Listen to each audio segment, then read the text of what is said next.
ఒక గిన్నె నిండుగా ఉందనుకోండి, దానిలో మళ్ళీ మనం ఒక గ్లాస్ వాటర్ తీసుకుని దాన్ని అలా పోస్తుంటే మరి అది ఆ గిన్నెలోకి వెళ్తుందా లేక బయట పడిపోతుందా? అంటే నేను నిండుగా ఉన్నాను అని నేను అనుకుంటే ఎలాంటి వాక్యం వచ్చినా కూడా అది మనలోకి వెళ్ళదు. నేను నిండుగా ఉన్నాను అంటే మీకు అర్థమైందా పాయింట్?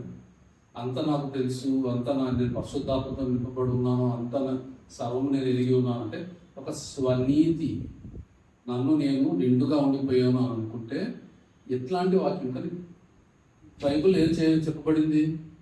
దివారాత్రులు ధ్యానించాలి. నువ్వు నిండుకున్నానని నువ్వు ఫీల్ అయితే మరి దివారాత్రులు ధ్యానం ఎప్పుడు వస్తుంది? దివారాత్రులు నువ్వు ధ్యానిస్తుంటే దేవుడు నీకు అనేకమైన మర్మాలు తెలియజేస్తూ ఉంటాడు కదా, ఆ మర్మాలు మరి నీకు తెలియాలి కదా. సో అనేకులు మనం దేవుల్లో ఉండి దేవుల్లో ఎదుగుతూ దేవుల్లో ఉంటుండగా కొన్నిసార్లు మన ఆత్మీయత సాతాను ఏం చేస్తుందంటే నీ ఆత్మీయత నీకు సరిపోయింది, నువ్వు నిండుగా ఉన్నావు అనేది ఒక భ్రమ కల్పిస్తూ ఉంటుంది. మరి ఎవరైతే ఈ భ్రమలో ఉన్నారో వారికి ఎలాంటి మాటలు చెప్పండి, ఏదన్నా చెప్పండి, వాళ్ళకి అది వినిపించదు, వాళ్ళ హృదయానికి హత్తుకోదు.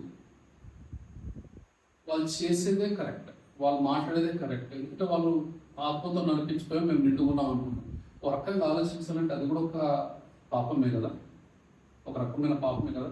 దేవుని వాక్యాన్ని మన హృదయంలోకి రాకుండా మనం ఆపుకుంటున్నాము అంటే దాన్ని మించిన పాపం ఉంటుంది. దేవుని వాక్యం అంటే ఎవరు? ఏసై మన హృదయంలోకి రాలేని పరిస్థితుల్లో ఉంటున్నాడు అంటే ఏంటి? ఒక భ్రమలో నేను నిండుగా ఉన్నాను, నిండుకుండాను అనుకుని బతికి భ్రమలో అన్నీ జరుగుతుంటాయి. మన ఏసయ్యని కూడా మనం ఆపేసే స్థితిలోకి వెళ్ళిపోయాం, ఏసయ్య నుంచి దూరంగా వెళ్ళిపోతున్నాము. సో ఇది చాలా జాగ్రత్తగా ఉండాలి.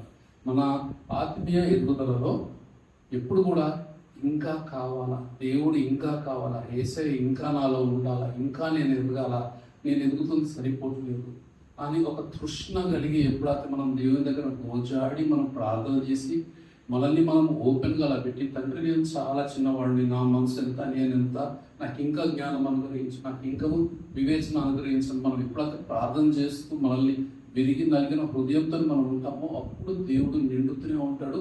అధికమైన బలం పొందుకుంటూ, అధికమైన బలం పొందుకుంటూ మనం ఆధ్యాత్మికంగా ఎగుతూ ఉంటాం. అంటే స్పిరిచువల్ రెల్మ్స్, ప్రతి ఒక్కరు సేమ్ రెల్మ్లో ఉన్నారు. రెల్మ్ అంటే ఒక స్థితి. కొంతమంది కొద్దిగా పెద్ద స్థితిలో ఉంటారు, హయ్యర్ రెల్మ్స్లో ఉంటారు, కొంతమంది